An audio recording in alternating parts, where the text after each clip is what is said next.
What about some of these other ones? Jeff, you and I have talked about things like database consolidation in the past. Do you have any thoughts you'd like to add on that? That is one of the ways that we are. And one last point about the storage optimization. We have customers that have told me their performance has increased just because they've compressed their indexes. Oh, yes. Which in some ways is a surprise, but in others makes sense because that's what you're spending all of your time reading. Well, a lot of your time reading. Yes. We have a lot of customers. Data sprawl's become crazy. I've got an hour presentation just on data sprawl. But the short version is that with SQL Server being so easy to spin up, a lot of companies have departments that have spun up SQL servers. We've got a customer that told us they had 12 SQL servers, and 2 years later, we're up to 45 and still counting because they're a small organization or small departments within their organization that have a SQL server. They're not managing them well. They're not backing them up. They're not doing maintenance, but they've got them. So as you start looking at all the licensing costs, it becomes very important to be able to analyze and find out via tool, how big is it? How much work is it being performed? Do I have 10 servers all running at 5% of capacity? And can I combine these, or do I have a problem because of licensing agreement with third-party software vendors? So a lot of very expensive things going on where you can save hundreds or millions of dollars in licensing costs, and that's based on a direct experience. What's going on in that area? Just a quick note too. I saw it on my slide and I thought I'd call it out. If you're open to using Linux, that's another way you can save a pretty big chunk of change compared to using a Windows OS.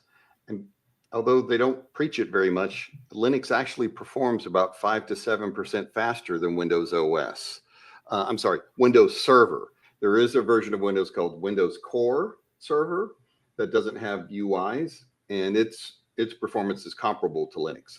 So that's another way you can save a few bucks too. Yeah, and SQL Server on Linux is faster than SQL Server on Windows. Exactly. All right. So when we talk about storage, some things to keep in mind. You get to choose different kinds of storage that you might use. There's both vendors have on the high end, they have like NVMe flash memory that looks like a hard disk. On the low end, they have hard disks, which are the slowest and admittedly not what you want to use. But then the price is based on those various types, whether you provision the IOPS in advance or not. You just use a general purpose workload sort of retention, and then how much space you consume. So in the old days on our on-premises SQL servers, a lot of times we would keep multiple copies of backups just sitting around in case we needed to roll back to last week or the week before. And that would cost us double for every additional copy of the database backup that we stored. So that's the kind of thing that you want to be careful of, because it may require rethinking how much of your, things like your backups and other kinds of ancillary data that you also keep. Yeah, and a lot of you may end up in environments where you have regulatory reasons that you need to keep these things for a prolonged period of time. And that's a great reason to go for the cheap storage.